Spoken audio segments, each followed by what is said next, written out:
Tamo? Pag nagtangi ka pala ng tao, ang tingin sa'yo ng Diyos, ikaw ay isang suwain. Nagkakasala ka. Kaya halimbawa, may dumating dito, magara ang damit, ano gagawin niyo? Sa site siya pong kasi mag-aaral. Tama na. Kung saan may bakante, dyan siya mo. Halimbawa, kaya nga dito sa church natin, kahit nakapambahay kayo, pwede magsimba eh. Ang bawal lang dito magsimba, nakaubad. Bawal. Kahit paano, dapat meron ka man lang sa plot. Di ba? Wala naman bathing suit, anak. Hindi nararapat yun sa simba. Pagsisimba. Ang bathing suit ay ginagamit sa swimming. Alam nga namang sa swimming, naka-gown ka. Diba? Appropriate dress for the appropriate occasion. Nakuha nyo? Yes. Ganun lang yun. Marce, get it? So number 5, at panghuli, huwag tayong tumingin sa panlabas na anyo, kundi sa kalooban ng isang tao. Tingnan nyo. Ang sabi ng Diyos kay Propeta Samuel sa 1 Samuel 16 verse 7, ngunit sinabi ng Panginoon kay Samuel, huwag mong tignan ang kanyang mukha o ang taas ng kanyang kataasan, sapagkat aking itinakwil siya, sapagkat hindi tumitingin ang Panginoon na gaya ng pagtingin ng tao, sapagkat ang tao ay tumitingin sa mukha, ngunit ang Panginoon ay tumitingin sa puso. Ang Diyos ba nakatingin kung ano itsura mo? Hindi. Saan siya nakatingin? Puso. Puso mo. Ito ang sakit nating mga tao. Lagi tayong nakatingin sa mukha. Kung gwapo, maganda. Lagi tayong nakatingin sa height. Kung matangkad o pandak. Lagi tayong nakatingin sa panlabas na kanyuan. Lalo na tayong mga Becky. Diba? Ano sabi dyan? Gustong-gusto natin ng tall, dark, and handsome. Ang tanong, tall, dark, and handsome ka ba? Not tall. Not dark. Diba? Handsome lang. Ayan ang problema eh. Kaya maraming single. Ang kakapal naman ng mga mukha nyo. Naghahanap kayo ng tall, dark, and handsome. Tumingin ka nga sa salamin kung ikaw ay tall, dark, and handsome. Aray. Tapos sasabihin nyo sa akin, grabe ka naman, pastor. Pangit na nga ako, pipili pa ako ng pangit. O di sige, bahala kang nangarap. 48 years kang ganyan. Good luck. Di ba? O tingnan mo si Marlon, ang pinili maganda. Oh. Diba? Mahusay pumili.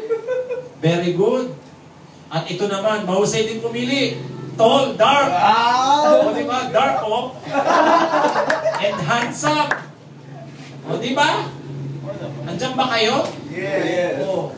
Ganyan ang mga anak ng Diyos, mahusay pumili. Amen? Amen. Amen. Diyan ba kayo? Huwag nating tignan ang ating mga kapatid na lesbian dahil sa panlabas nilang anyo na mukha silang lalaki. Amen? Huwag nating intindihin yun na yung mga lesbian mukhang lalaki. Ang intindi natin yung laman ng puso niya. Amen?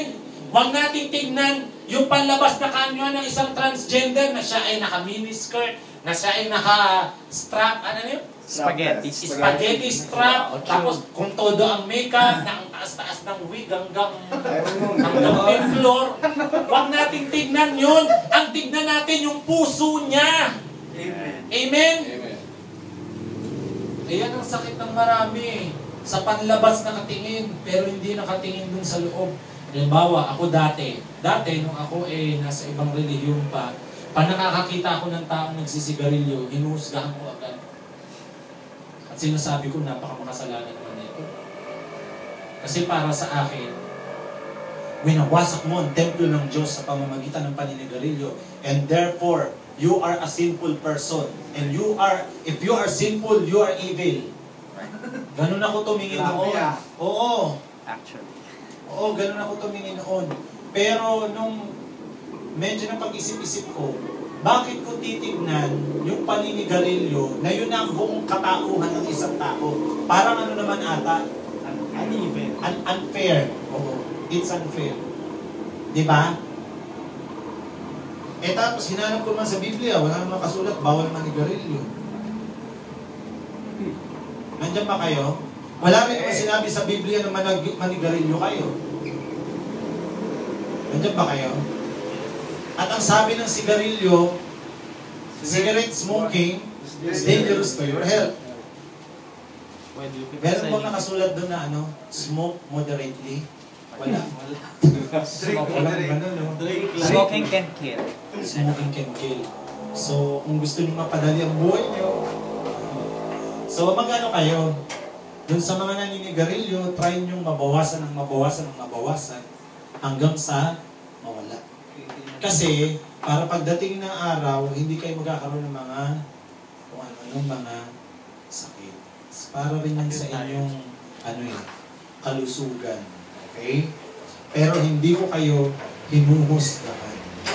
Ang tinitignan ng Diyos, hindi yung panlabas mong anyo. Kay gwapo ka, kay pangit ka, kay marami kang tagihawat, kahit hindi ka tall, dark, and handsome, kahit pinagkaitan ka ng height. Hoy, Sakit naman sa akin. Sakit naman sa'yo. Kung di ka pinagkaitan ng magandang katawan, hindi doon ang Diyos nakatingin. Ang Diyos lagi nakatingin sa puso mo. Hindi siya nakatingin sa nakaraan mo. Nakatingin siya sa puso mo. Diyan ba kayo? yes. Kaya pag nakakita tayo ng mga transgender na naglalakad dyan, huwag natin silang husgahan. Papasukin natin sila sa ating mga business establishment kasi nagbabayad yung mga yan. At mas may pera. At mas may pera pa sila. Diba? Amen. Pang-anim at panghuli, kilalanin natin ang mga taong ating hinuhusgahan. Tingnan nyo si Jesus Christ. Hindi ba ang mga Hudyo hindi nakikipag-usap sa mga Samaritano? Ano ginawa ni Jesus? Nakipag-usap sa isang Samaritana. Siya nagsimula ng conversation. Actually, pwede namang ang gawin ni Jesus, kumuha siya ng tubig at uminom siya. Pero for the sake na makuha niya